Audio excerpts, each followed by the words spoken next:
good morning and welcome to B-Sides Las Vegas. This is the I Am The Cavalry room.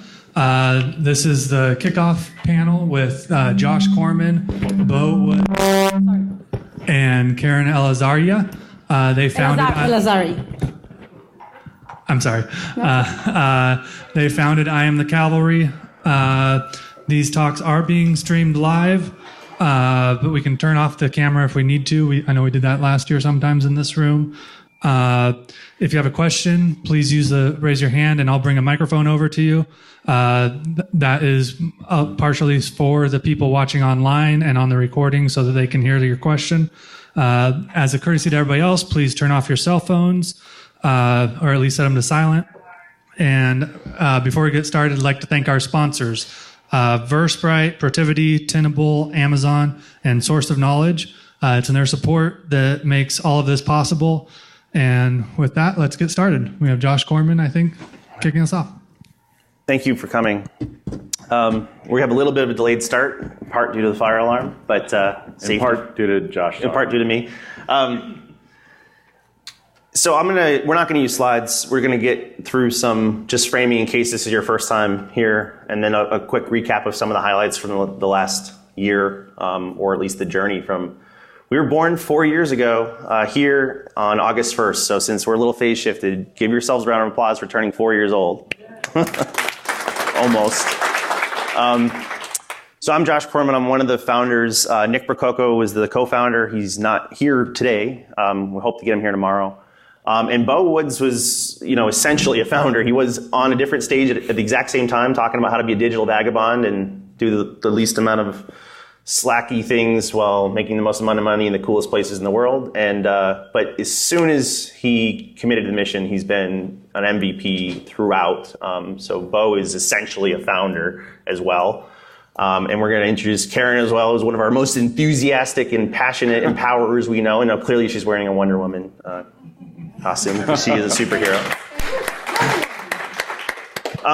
Just as a very quick verbal level set, the idea 4 years ago was, for different reasons, Nick and I had grown increasingly concerned that our dependence on connected technology was growing faster than our ability to secure it, especially in areas affecting body, mind, and soul is what we said, but body being where bits and bytes meet flesh and blood, so public safety and human life.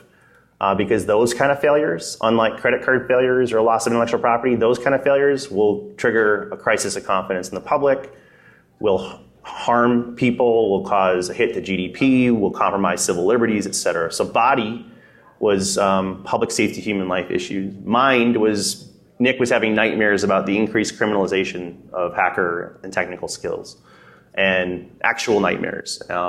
So we wanted to make sure that we persisted the right to research without fear of prosecution or criminalization.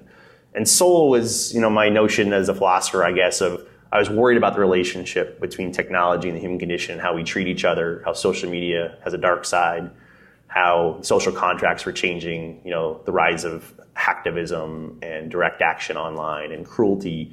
And I still remain concerned about that. But in the course of shifting from the declaration of this to DerbyCon, we really realized that if we really went deep on public safety, human life, it may help the other topics as well.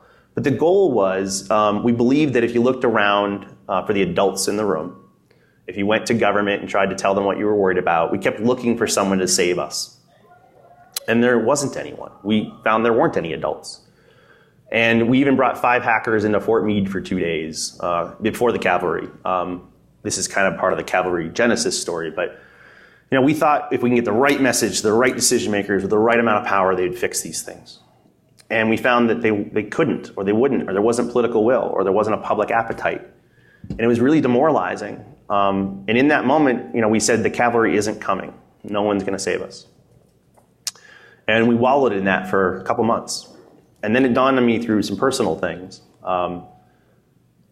That if something's missing, we have to put it there, right? And if it's not disempowering, it's actually empowering. When no one's going to save you, that means it falls to us. And the idea was a plea. I Am The Cavalry is a commitment you make. It's not Josh, it's not Beau, it's you. It says, I'm going to be a voice of reason and technical literacy. I'm going to be an ambassador and a translator to the public policymakers in these safety critical industries. And what that meant is a fundamental shift in how we conduct ourselves. It's not about being a pointing finger at past failure. It's a helping hand towards future success. It's not about what are they doing wrong. It's about what are they doing right, and how do we take that ember and foster it into a flame. It's not about our technical elite skills. It was about our empathy. And we had really weakling empathy muscles, but we figured out it was a muscle, and you can build it. And we're not trying to be touchy-feely. It's just that instead of doing everything we've done over and over, expecting different results, we said we're going to try something new. And we said we're going to think like hackers too. So we're going to fuzz the chain of influence. We're going to find a point of entry. We're going to move laterally. We're going to privilege escalate. And we've done this and we've tried and we had no idea what we're doing. In fact, our working title, if we ever write a biography, is I have no idea what I'm doing and it seems to be working. But the reason wasn't because of necessarily what we were doing. It was how we were doing it. Katie Mazuris, before we launched, had said something to me. She said, if we want to change the world, we have to first change ourselves. She was right. We suck at empathy, and we suck at inclusion, and we compete with each other, and we tear each other down, and that's what I hopefully tried to say a little bit ago. Hopefully did it well. I don't know. We'll find out. But what we did over the course of that first year was we really went deep on automotive. We figured everybody rides in a car. We eventually, on our first birthday, published a 5-star cyber safety framework for connected vehicles. And the idea was a letter to the industry that says, you're masters of your domain. You've been making cars safer for 100 years. We're masters of our domain in cybersecurity, and now their domains have collided. We'll be safer sooner if we work together, which is kind of how we got our slogan. And at first, people didn't like it. It turned out the car companies liked it. The car ecosystem liked it. Public policymakers liked it, but our own kind of hated it. I thought it was very arrogant and very simple. We basically said if these are computers on wheels, all systems fail. Here's 5 postures you need to be ready for failure. And in plain speak, it was how do you avoid failure? How do you take help avoiding failure without suing the helper? How do you capture, study, and learn from failure? Have a prompt and agile response to failure and contain and isolate failure. It would be impossible to disagree with these things. And yet we had incredible amounts of hate and resistance. And we targeted to cars because cars, everybody rides in them and there's only 20 car makers. It must be much easier than, say, medical devices where there's tens of thousands of medical device makers, most of which have 11 employees. And we also had found the FDA be a little stubborn and obstinate on the topic and said until people die, until there's proof of harm, we won't do anything about it. But in the course of working on cars, the FDA had a change of heart and they started asking more questions. And because we were helpful, they actually started eclipsing the progress. And ultimately, Beau helped pull together, with help from physicians and nurses and doctors and FDAs and hospital administrators, a Hippocratic oath for connected medical devices, which was very similar. So that was really the next big wave. And then ultimately, we realized while we were getting better, the situation was getting worse faster. So Jen Ellis and Beau and myself and others decided to try to go in the belly of the beast and try to do public policy work, initially from our day jobs. And then for us, at least recently, about a year and a half ago, we quit our day jobs to go to nonprofit. But we're having, really what turned out is the mission was terraforming, right? We don't have breathable oxygen or climate for a conversation between hackers and policymakers or safety critical industries. So we were working on primitives and trust and empathy and these things like, are you patchable? Do you have coordinated disclosure programs? And Jessica's going to show an update on some of those. She's one of the Congress staffers that we bonded with early. She's been very, very helpful in helping us navigate public policy land and also having a voice in some of these discussions and debates. And we're not going to go through every single accomplishment, but the zeitgeist here is every one of you have done something and have unique talents. And every one of you have a unique leverage point of where you live or where you work. Some of you have actually changed jobs, said, I can do security anywhere. I'm going to do it for a medical device maker. Or, I could help a bank or I could help a hospital. And they become a CISO in a hospital or an endpoint tech or whatever they can do. But people are just finding some way, whether it's an hour a month or help on one document one time or help constantly on weekly calls to do things. So Klaus wanted, do you want to do the thing? Do we have time? Yeah, so we thought maybe we'd go around the room, and for those of you who are big contributors or in our Slack channel or frequently on our mailing list or contacting us, talking about through Twitter, if you want to stand up and say a little bit about yourself, name, who you are, your handle, so we can identify you, so that you can identify each other, and so that we've got some context to see what kind of diversity we've got in this room. Because it's not just about hackers. We've got 50 badges at the back for people who didn't really know that this event was even going on. And then they ended up coming to Vegas anyway so that they could come into this room and have conversations with us. So we're finding every year we get more and more people like that. If you're on our Slack channel, raise your hand. If you follow us on Twitter, raise your hand. Keep your hands up. If you're on our mailing list, raise your hand. Okay. So there's a lot of people in here who, if you want to, we can go around the room, stand up. I don't want to out anybody, but there's a lot of good friends in here.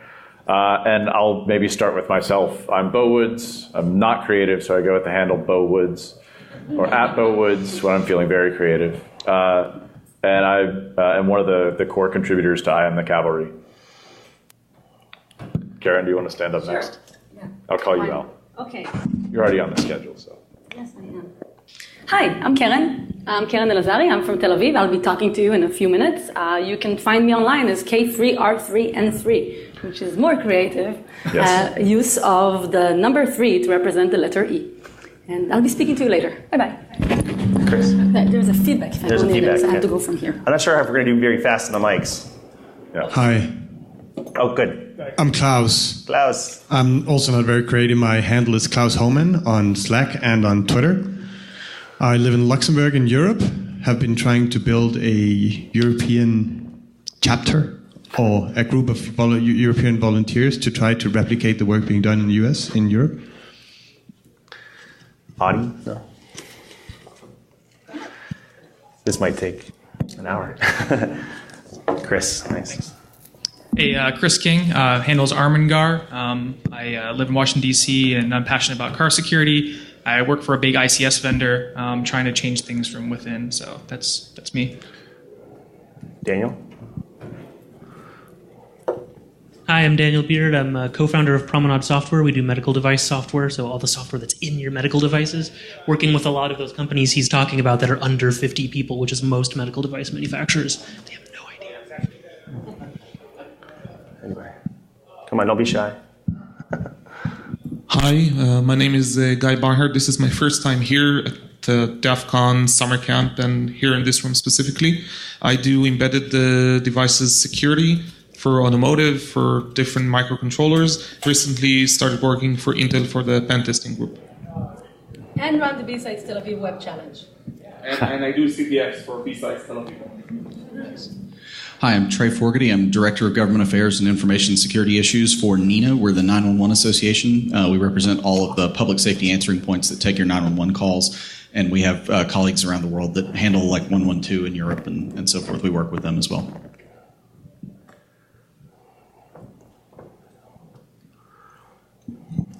Hi, I'm Thomas. I work in Japan for a tier 1 supplier in automotive, and I'm trying to help evangelize more security in this field.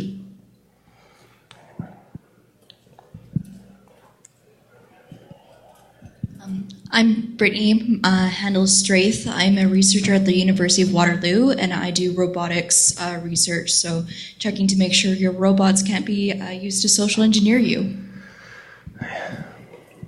Awesome.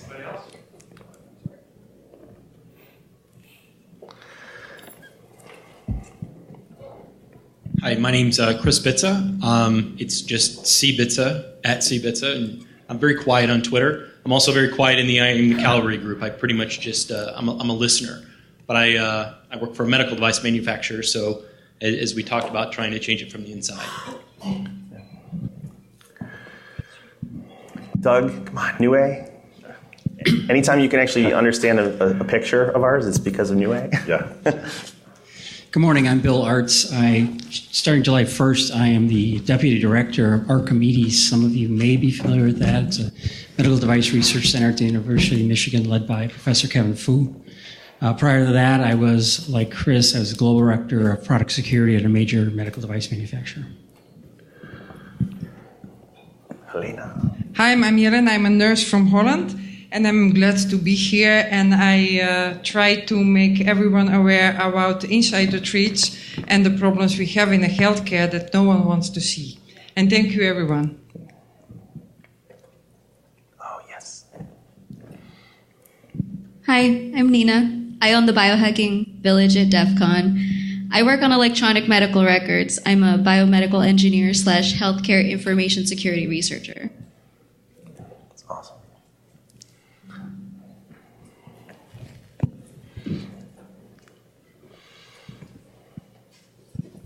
Hi, I'm Yu Wei Vong. I'm a UX designer. I'm just curious. I work with a lot of mission-driven or nonprofit organizations, and so I like to help out whenever I can.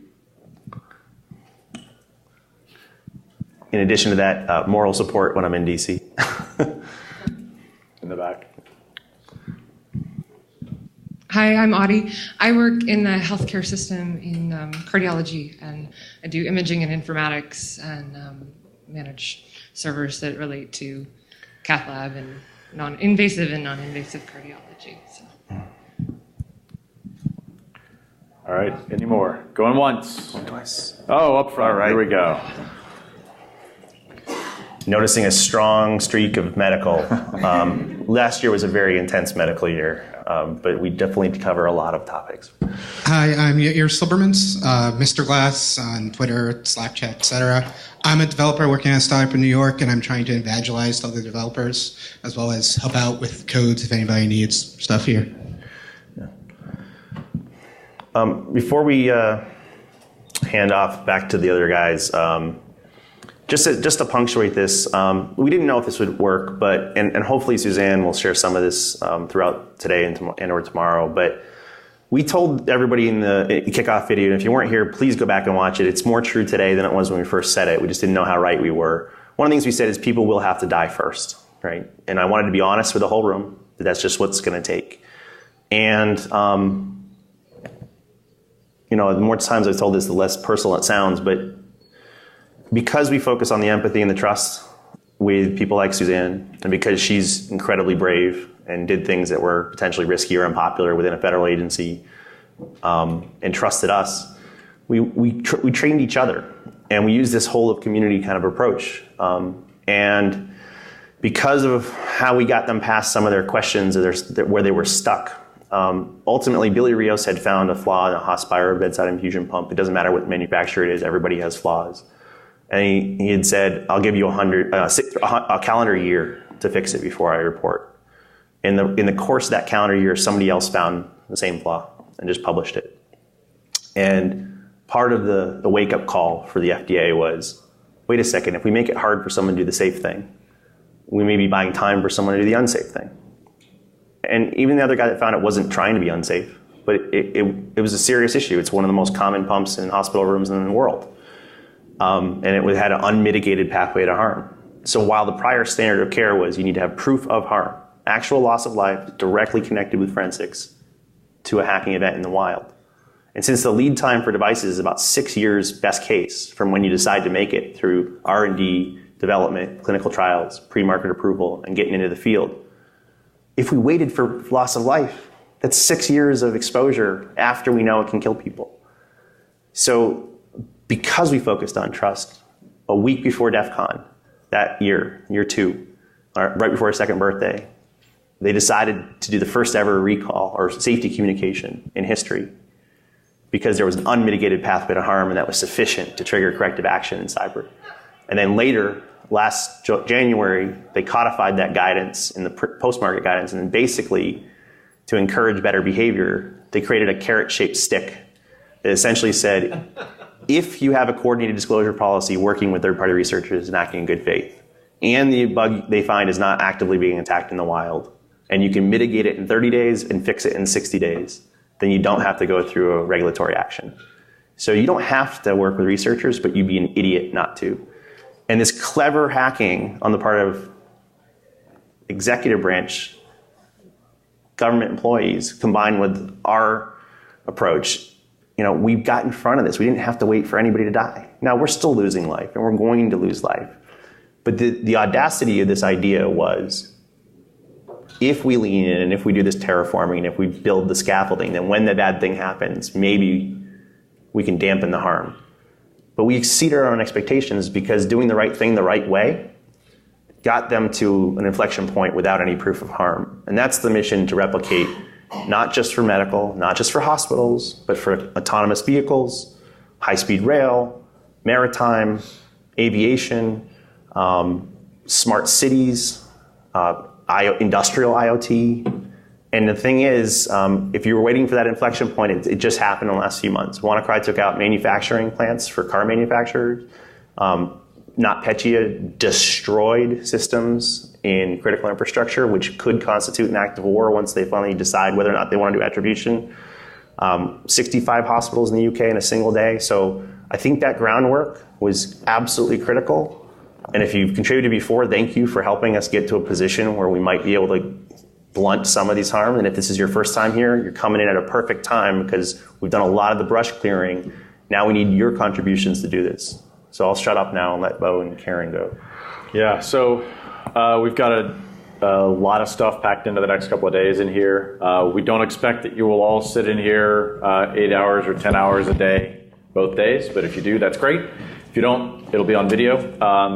But we've got the tables set up in here because we want this to be a more collaborative type of a dialogue rather than just one-to-many.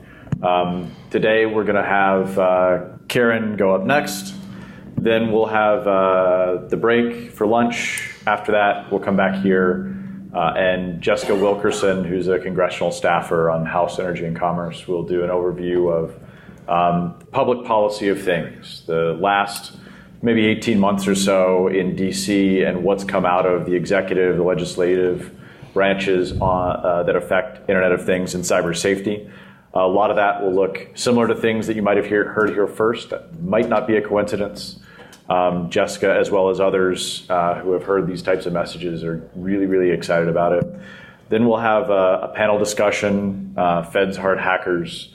Really, we want to show that the federal government, people working in federal government, actually love this crowd. And that's why we've got so many people who are in DC come out here this year to come to B-Sides specifically to meet more of the people who are at B-Sides because they're very friendly towards new ideas. Then we're going to come back, and at 5 p.m. we've got healthcare overview, what's gone on in healthcare in the last 12 months, probably capturing as many as 2 years. Josh is going to lead that. As you said, there's a lot of things that have been happening, a lot of some good things, a lot more bad things. Then a panel discussion on the HHS task force that was stood up as a part of the Cyber Information Sharing Act. Yeah, I said cyber. I'll drink for it later. We'll be drinking a lot this week, I'm sure. But some of that will be related to the words we use. Some of that will just be for fun, to relax. And then finally, to close out the day, we'll have Chris lead the Internet of Cars discussion. We've also got a couple of other folks, Abe from NEO. And if you haven't seen the video of the autonomous electric supercar going around a track, it's pretty cool. And then we're also going to have Kevin Tierney from GM come in and talk to us about a little bit of the things that they're doing. Tomorrow we kick off bright and early. We're going to talk about something that Daniel has done in the medical device industry, which is figure out a way to do an embedded Linux bill of materials. If you're not sure what a bill of materials is, think about it like an ingredients list for software for things that might have life and death consequences. And we'll talk a little bit more about that tomorrow. We'll also talk about building automation systems and how hackable and exposed they are. You might not think it, but the military doesn't put a whole lot of thought space to protecting the building infrastructure in our country and abroad. So we'll have someone talk about that. Then we're going to go down and do some lightning talks on some new and very different ideas that we might need to start considering, especially at a public policy level, in order to respond to some of the threats that we're seeing and some of the incidents that we're seeing increasingly. And we'll have a Q&A, moderated Q&A, in order to pressure test some of those ideas. After that, we're going to come back and we're going to do something really cool. We're going to do a tabletop exercise, which is part of the reason we've got tables here, so we have tops. And that is essentially we want to walk through what a society-wide cyber crisis would look like. So think about something, we had this idea before WannaCry and Petya happened, or not Petya, or whatever we're going to call it. But what would happen here, what happens in different rooms around the country, around the world, at the very top echelons when something like that happens. And we've got a lot of people from DC specifically coming for that because they know what happens at the policy level. They know those discussions in the National Security Council, the briefings that go to the president, what Congress talks about, as well as leaders of industry. Then we're going to do something really, really cool, which might be great or it might be a catastrophe. It's going to be really good. Either way, show up. But it's a mock congressional hearing where we're going to have actual people who have testified before Congress sitting up here getting grilled by a couple of people who are congressional staffers or former congressional staffers. Then we're going to open the room up to we'll call this the Vegas Congressional Congress. The hackers like you who might want to put hard questions to people. And the idea being with that sequence is this bad thing happened. We had to figure out how to respond. And then we'll see what it would look like in an actual hearing that we might see on the Hill a couple of weeks or a couple of months after a thing like that would really happen to say, who knew what when, why didn't you get started a long time ago, what's standing in our way, so that we can war game what even that would look like. And for the Europeans or people outside the U.S., while we have focused pretty heavily on some of the U.S. institutions because they were within reach, and the think tank we work for, the Atlantic Council, is in D.C., we've not isolated our work there. Some of these patterns or successes we've also been working with ENISA, a little bit less in Asia, but with a lot of the manufacturers in Asia. And when you think about it, if you affect the Food and Drug Administration's policy for a global supply chain, it kind of affects everybody. But one of the things Klaus is really pushing for is that we further break out. In fact, one of our happiest moments was somebody in the Slack channel pointed out that the second version of the French translation of the 5-star cyber safety framework had been done. And we're like, wait, we had a French translation? So this is kind of the power of the group, is that in a very self-organizing way, we can get scale and reach with different people's skill sets. But this is not meant to be US-centric. It's just we've had a lot of strides this year because the US finally found their footing, or they're starting to find their footing. And even if you haven't been dealt with Congress before, you could potentially be a congressperson asking the testimonies things tomorrow. Yep. And now, without further ado, Wonder Woman will come up and tell us how to be more wonderful ourselves. Yes. Okay, so the first thing, hi everybody. Thanks so much for showing up. The first thing I want to do for my talk is to offer you all a chance for a free first-class upgrade. So we have seats right here, we have seats right here. If you guys are standing all the way in the back, it's not standing room only, we've got some seats for you right down here. You'll get more leg space, guaranteed access to nothing. So please, come on. I might be amusing, but it's not a stand-up show. So I won't make fun of people sitting in the front row. You might get some sweat on you, so it might be a splash zone situation. All right. Can you hear me in the back? Everything's okay with the video, audio? Good. Technology is at our side. Hi, everybody. I'm Keren Elazari. I'm excited, honored, and happy to be with you all here this morning. I'm actually here thanks to these guys, thanks to Josh, thanks to Beau, who roped me into the Cavalry a couple years ago. And I don't know if you know this, but I'm a fan of movies in general, and the Fast and the Furious in particular. And the line, "I am the Cavalry," is originally spoken, I think, by The Rock in one of the Fast and Furious movies. So feel free to take pictures.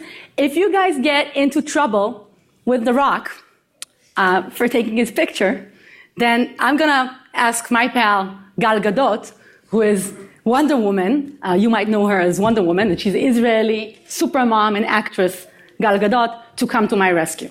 So feel free to take pictures as much as you can. By the way, I like the fact that she's wearing a hoodie in this particular image. I tried wearing a hoodie earlier today. Let me tell you something about wearing hoodies. It's too hot to wear hoodies back home in Tel Aviv. It's way too hot to wear hoodies here in Vegas. And as you can see in the room, and as you know from your personal experiences, not all hackers, not all security practitioners, not all heroes wear hoodies. We are very different and not just diverse, but have other things and different things to offer to one another.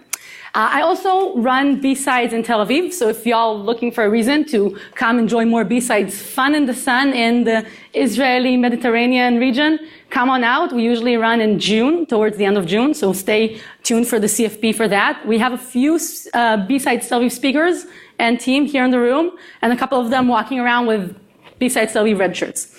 You might know me from this, though, if you hadn't come out to BSidesLV. This is the TED Talk I gave in 2014, and it was titled Hackers, the Immune System of the Internet. But there's a little bit of a typo there, because I actually said on the TED stage in front of, I guess now 2 million people, that hackers are, or might just be, the immune system for the digital age. So not just for the internet, not just for the World Wide Web, but for all of these devices and technologies that are now powering our life, all of the things that we rely on. And it was thanks to this talk, and thanks to Beau and the Cavalry people who reached out to me the same year. I didn't know about the Cavalry, and they reached out to me and asked me to come and be a part of this movement. I'm very proud to be a part of this movement. What I would like to do today is give you a few ideas of what you can do to be a more significant part of this movement, how you can teach others to do things that will matter and save human lives. So if hackers are the immune system, where did I get this idea?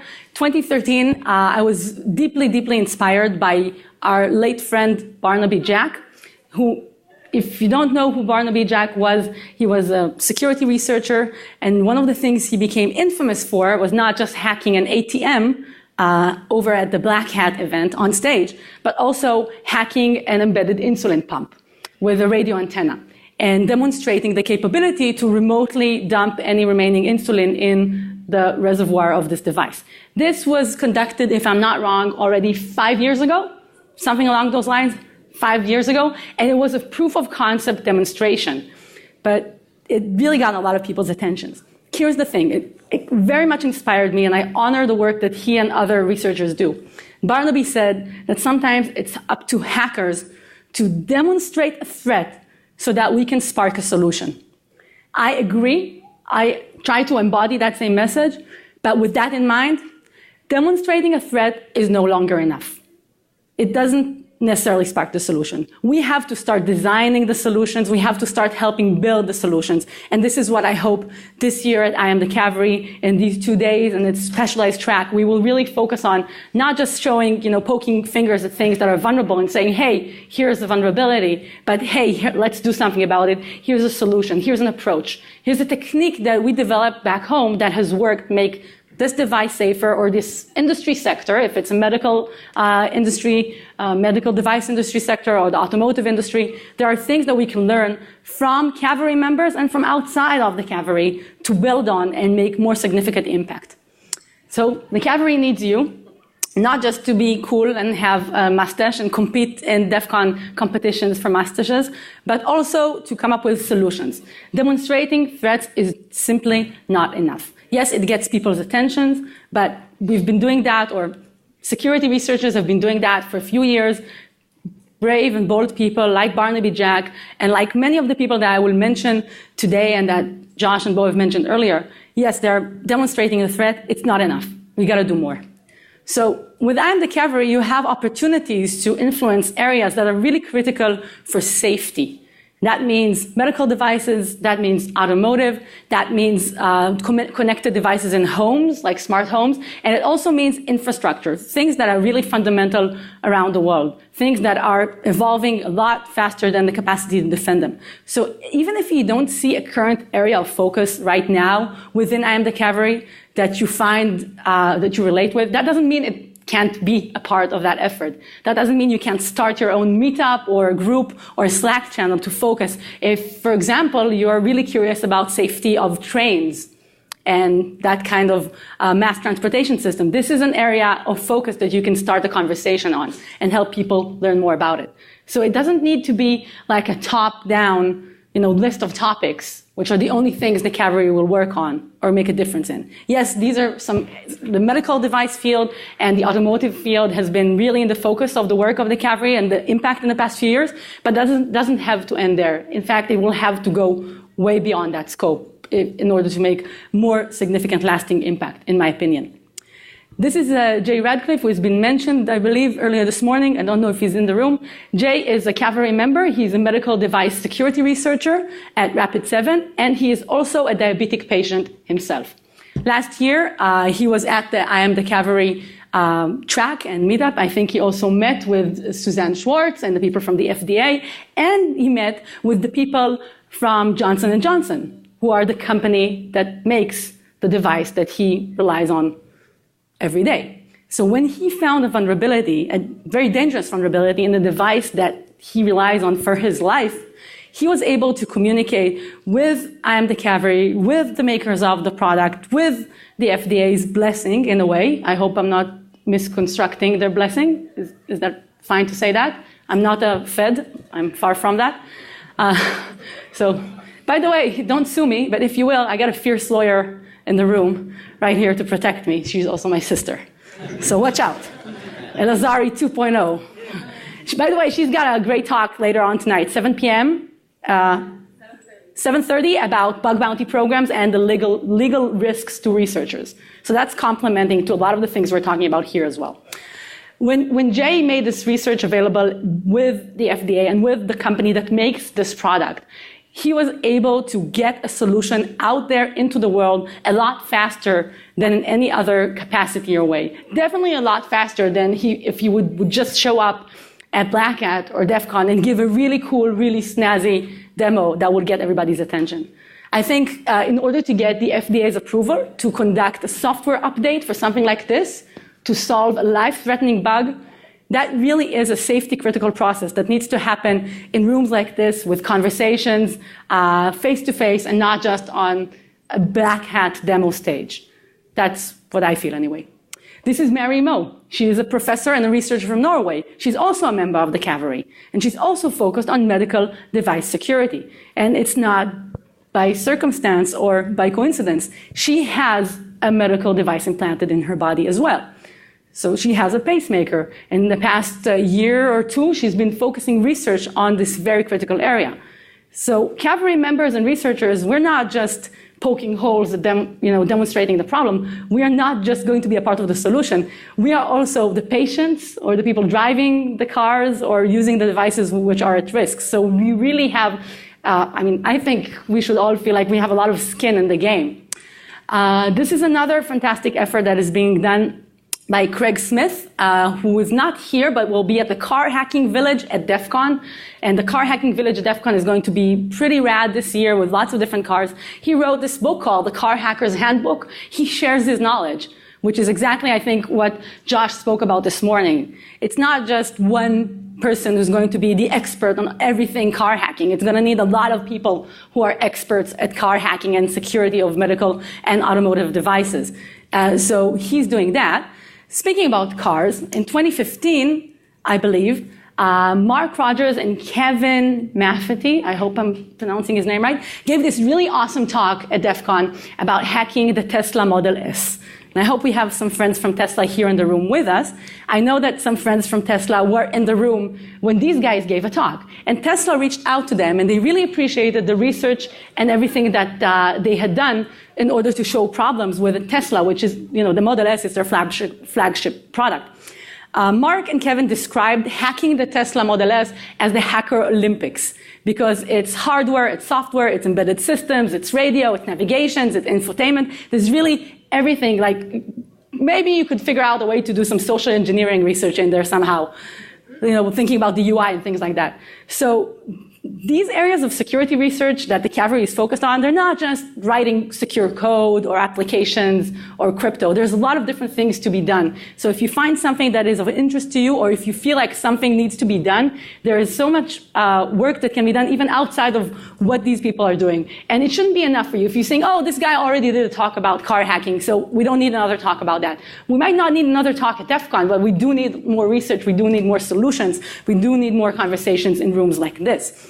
Now, the Tesla hackers got this coin, which is really cool. It's a challenge coin. Tesla gives it out only to the top researchers around the world, and that's awesome. There is a chance, though, that you didn't even hear about this, and there is a chance you might have not heard about something different that happened the same year when researchers from China, from a lab at a lab called Kin, which I think is part of Tencent. That's a huge, huge Chinese company. They found a way to mess around with the firmware updates on the Tesla. And their report to Tesla actually triggered a change in the way Tesla requires digital signatures for new firmware updates on vehicles. And I think a lot of other companies already look at Tesla as an avant-garde or as a marker of what's coming. So when a company like Tesla learns from researchers to do something like that, I think it's very positive, and it definitely sparks solutions and not just demonstrates threats. But there's a chance you didn't even hear about that. In fact, if I go now to the streets of Las Vegas, even during this week, and I just ask a random stranger or a cab driver, I often speak to cab drivers, and I ask them what they think about car hacking. So the last time I was in a cab, just I think yesterday, a couple days ago, my lovely driver, she said to me, oh yeah, car hacking. Well, she didn't hear about this, she heard about this. She heard about this video of a Jeep being remotely hacked. So everybody on the street will, tell you, oh yeah, you can turn off the engine for a Jeep, or you can take it off the road, or, hackers can do anything to a Jeep these days, right? Even in the latest Fast and Furious movie, Charlize Theron, who is now a fierce cyber terrorist, which is great. I really feel like we need more female role models in this industry. I myself was really inspired by a female role model. I was inspired by Angelina Jolie in Hackers. Now Charlize is, also providing role models for supervillains. She doesn't wear a hoodie a single time in the film, by the way. But she did utilize this exploit on the Jeep as part, of a very, very energetic scene. What you don't hear about is the 5-star automotive safety framework that was published the same time. You don't hear about the Tesla research. You hear about the Jeep hacking because it's fancy and it catches people's attention and it speaks to the fear that's already in the hearts of man, and it does not inspire hope. So, you know what? Guess what? We'll not see, Charlize Theron saving the day with a Tesla. We will see her hacking a Jeep. And that's when the elephant in the room comes in. I'm sure you may have heard, or maybe you understand that there are maybe even some elephants here with us. These are the media, our good friends, who are helping us spread the message further, writing Hollywood scripts and conducting TV shows.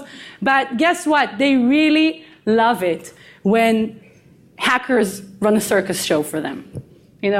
When we jump through hoops and demonstrate on stage that we can make an ATM spit dollars because it photographs really well. They love it when the cavalry guys run a simulation with a patient, like a dummy patient, a guy who's not a real guy, who's getting electrocuted. Yes, that photographs very well.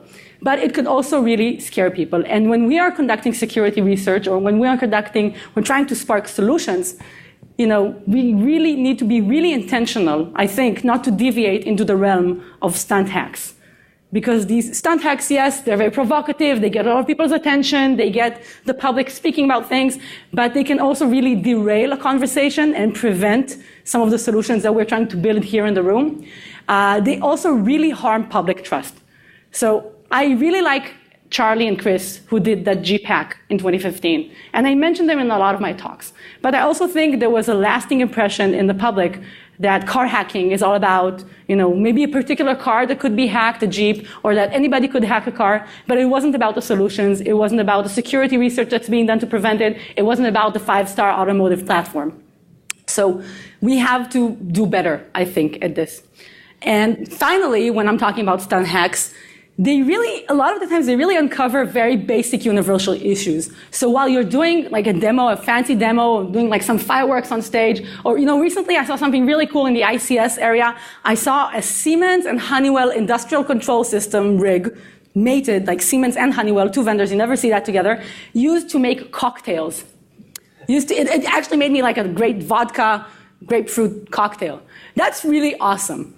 But is that really showing the actual security vulnerabilities that are in that system? The way that a hacker controlled it remotely to, make me a cocktail. Yes, it gets people's attention, but the really universal issues at heart is the fact that in the industrial control system world, we have different vendors living together in the same machines, in the same environments, the same devices.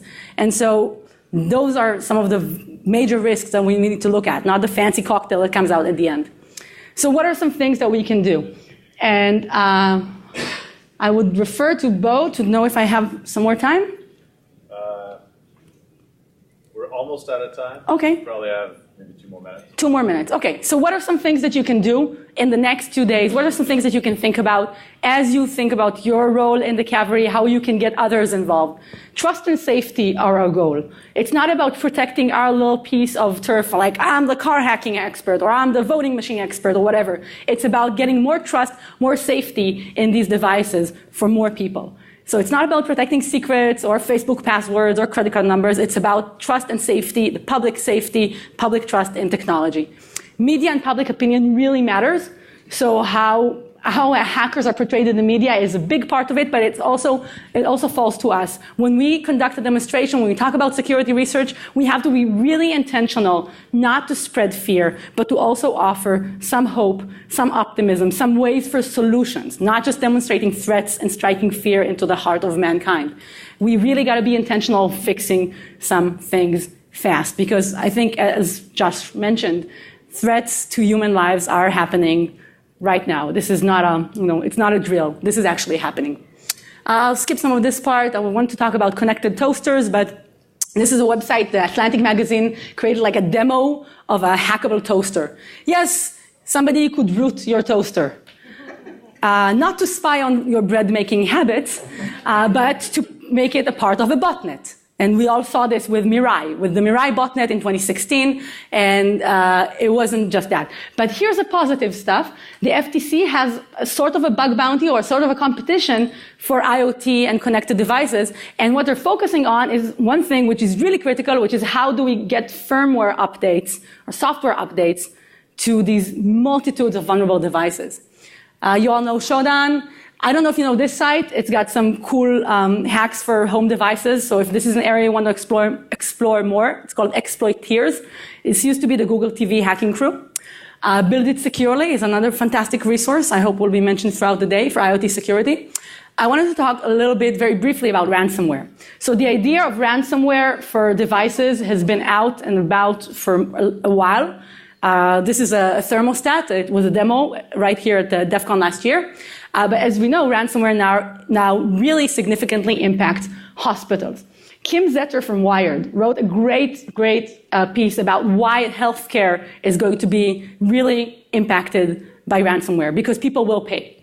People do pay, so it's a very, very significant business opportunity for criminals. We're not going to see less WannaCries. We're not going to see less attacks that are disrupting things like the National Health Service in the UK, for example, which was totally, brought to a halt by WannaCry. Recently, I found this, which was also referenced in there. This is a ransomware hostage rescue manual. Kind of cool. I don't know who this guy is. I don't know if this is like a for-profit thing or not. If there's something that we can build on here, if we can learn from this manual, I know that a lot of people need this sort of advice and help. So definitely in the healthcare industry and in other industries as well. Right here to the right is an EEG. That's running Windows XP. It's not experiencing a WannaCry ransomware. It's just got like a crash dump or a blue screen of death, because that's going to happen even without ransomware, right? To the left is something even more risky, in my opinion. It's a refrigerator for donated blood. That also runs on Windows XP. So we don't need ransomware to prove the point that this stuff is vulnerable and at risk. Yes, if you're running a healthcare system and you're running Windows XP, you are not HIPAA compliant. But guess what? There's a big problem there. It's not HIPAA compliancy. If you're running Windows XP on the healthcare and medical device systems, you're putting people's lives at risk. Just like that. I'll say it. I think we are at that stage right now. These operating systems, these environments are at end of life. We cannot let them end people's lives. Right? It might sound funny, but it's not a joke. It's very, very serious. I know I need to wrap up, and I'm pretty much the only thing standing between you and lunch, so I'll take 2 more minutes to give you some hope and not just fear. Yes, Eternal Blue, the exploit that powered WannaCry and Pythia, is still out there. Yes, there are at least 100,000 vulnerable devices out there in the world, still running Windows XP, still exploitable by Eternal Blue. This is a great resource a friend from Israel has made. You can find it online, scanning the internet for vulnerable devices. Should we plug everything off? No, we can't do that, right? We gotta start updating operating systems, which is really basic stuff that you have to explain to people why they should be doing it. This is something really cool for the healthcare field that our friend Dielena over there has created. She works in hospitals and she found it's really hard to get to to get their attention. So she created like a comic, which I love because I'm a big fan of comic books. And she created a comic to get people to, think about password protection, updating the software. Yes, this is not fancy, snazzy car hacking on the big stage in Black Hat, but this is probably saving more lives. So that's the kind of thing that I think we need to be doing. Red Team is something that we got going on in Israel. It's a volunteer team of risk assessors and pen testers that go in to hospitals and other organizations that can't afford cybersecurity red team testing. And it's not me, but it's some of my Israeli friends, some of our BSidesLV friends, and they do that. You can reach out to them and learn more about that. Finally, anything that you can do, you can teach somebody else to do. And you have to. We have to branch out. It can't just be this room. It can't just be the people who come out to Vegas, which is a privilege. Let's admit it. It takes time and effort to go all the way out here to the desert.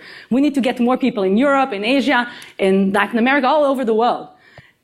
Some blue skies ahead. Cyber safety is our goal. If not now, then when? Now's the time to start doing things. And we have to share, collaborate, teach each other so that we're not just defending our status as the only Highlander that can do this particular type of security research work or security advocacy. Cavalry, it's time to roll out, and it's time to have lunch. Thank you very much.